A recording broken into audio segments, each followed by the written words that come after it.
किसी ने बड़े कमाल की बात कही है कि तट पर बैठे बैठे तेरे हाथ कहां कुछ आएगा, रत्न मिलेंगे तुझको जब सागर की तह में जाएगा। कुछ ना आया हाथ समझना डुबकी अभी अधूरी है, चाहे जितना भी हो मुश्किल पहला कदम जरूरी है। हाय गाइस, मेरा नाम है आरजे कार्तिक। हिंदुस्तान में लॉकडाउन जब हुआ तब कई सारे छोटे छोटे किस्से हुए। लॉकडाउन की वजह से बहुत सारे लोगों का बिजनेस ठप था। ये कहानी एक ऐसे कैब ड्राइवर की जिसकी लाइफ में सब कुछ खत्म होने को आया था। उसकी कैब बंद हो गई थी, वो घर पर बैठा हुआ था, गांव में था और समझ नहीं पा रहा था कि जिस इकलौते साधन से उसके घर में पैसा आ रहा था वो भी रुका हुआ है। उसके पास में जो पैसे थे, बचत थी, वो धीरे धीरे खत्म हो रही थी। गरीबी के दिन बढ़ते चले जा रहे थे। उसको राशन की जरूरत थी लेकिन कोई भी उसकी मदद नहीं कर रहा था। वो पता नहीं कितने लोगों को कॉल कर चुका था लेकिन सामने से ना में जवाब आता था।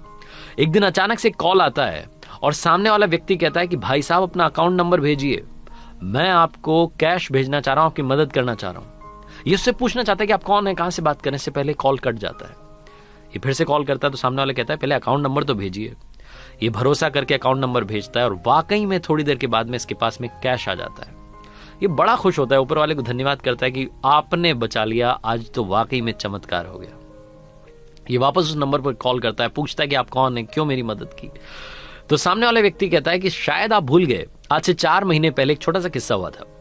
मुझे दिल्ली जाना था इंटरव्यू के लिए। सुबह 6 बजे की ट्रेन थी। मैं घर से मैंने कैब बुक की, स्टेशन पहुंचा, आपका पेमेंट किया, उसके बाद में प्लेटफॉर्म पर पहुंचा। वहां जाकर के पॉकेट चेक की तो मेरा फोन मेरे पास नहीं था।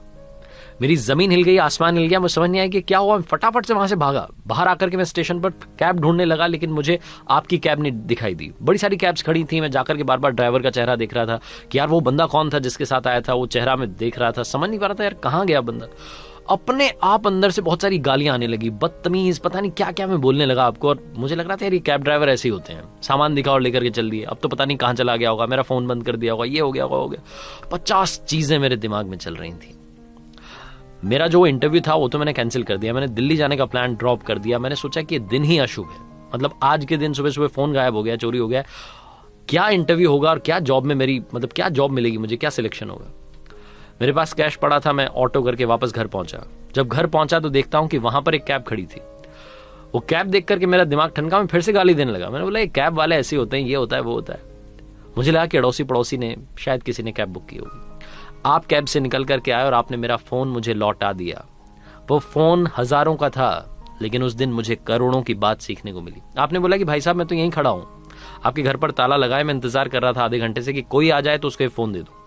इस फोन में भी लॉक लगा था तो किसी को कॉल नहीं कर पा रहा हूं। काफी देर से वेट कर रहा था कि इस फोन पर किसी का फोन आ जाए तो उससे बात कर लूं, लेकिन इस पर किसी का कॉल नहीं आया। मैं तो बस वेट कर रहा था और आप दिख गए तो आपको फोन दे दिया। मैंने आपसे कहा कि मेरा भी दिमाग काम नहीं कर रहा है, मैंने भी इस नंबर पर कॉल नहीं किया। अगर मैं कॉल ही कर लेता तो शायद आपसे बात हो जाती, लेकिन मैं आपको गाली देने में इतना बिजी था कि मैं बस गाली देते हुए आई एम सो सॉरी। उस दिन जब आपने मेरा फोन मुझे वापस लौटाया तो मुझे काफी कुछ सीखने को मिला। मुझे सीखने को मिला कि दुनिया में अभी भी इंसानियत जिंदा है और मुझे सीखने को मिला कि किसी को भी जज करना बंद कीजिए। मैं आपको जज कर रहा था, पता नहीं उल्टा समझ रहा था, सोच रहा था कि बहुत ही बेकार आदमी है, मेरा फोन लेकर के भाग गया। लेकिन आप तो मेरा फोन लौटाने के लिए आए थे और आप तो इंतजार कर रहे थे कि उस पर किसी का कॉल आ जाए ताकि आप फोन लौटा सकें। ये बात उसने खत्म की और उसने बोला कि मैं बस इसीलिए आपकी मदद करना चाह रहा था। लॉकडाउन में मुझे आपकी याद आ गई, मैंने आपका नंबर सेव किया हुआ था। मुझे लगा कि शायद आपको कैश की जरूरत होगी, शायद आपको पैसों की जरूरत होगी, इसलिए कुछ कैश जितना मैं भेज सकता था मैंने आप तक पहुंचाया, आपकी मदद की है। उसने अपनी बात खत्म की और इस तरफ जो कैब ड्राइवर था उसने कहा कि आपने जो कैश मुझे भेजा है, जो मेरी मदद की है, इससे बड़ी मदद नहीं हो सकती है। और आज आपने मुझे एक बहुत बड़ी बात दुनिया में सिखाई है कि अच्छा कर्म करेंगे, अच्छा काम करेंगे तो रिजल्ट अपने आप अच्छा आएगा। आपको पता नहीं मैं किस हाल में जी रहा हूं, मेरे पास में राशन नहीं है, घर में पैसा नहीं है। मैं रोजाना भगवान के सामने हाथ जोड़ रहा हूं कि मेरी कोई मदद कर दे। मैं इतने लोगों को कॉल करता हूं, कोई मेरी मदद नहीं कर रहा था। आज आपने मदद की और मुझे सिखा दिया कि अच्छा काम करूंगा तो अच्छा फल जरूर आएगा। छोटी सी कहानी काफी कुछ सिखाती है। हिंदुस्तान में ऐसे लॉकडाउन में कई किस्से हुए हैं जिसने हम लोगों को एक बात सिखाई है कि इंसानियत सबसे बड़ा धर्म है। और याद रखना, अच्छा काम करेंगे अपने आप आपके साथ अच्छा होगा, यकीन मान के चलिए। आरजे कार्तिक बस यही कहेगा, अच्छे काम कीजिए, अच्छे कर्मों के साथ कर दिखाओ कुछ ऐसा कि दुनिया करना चाहे आपके जैसा। याद रखिए, हर सोमवार सुबह 9:30 बजे मेरे YouTube चैनल पर, Facebook पेज पर देखिए एक नई कहानी।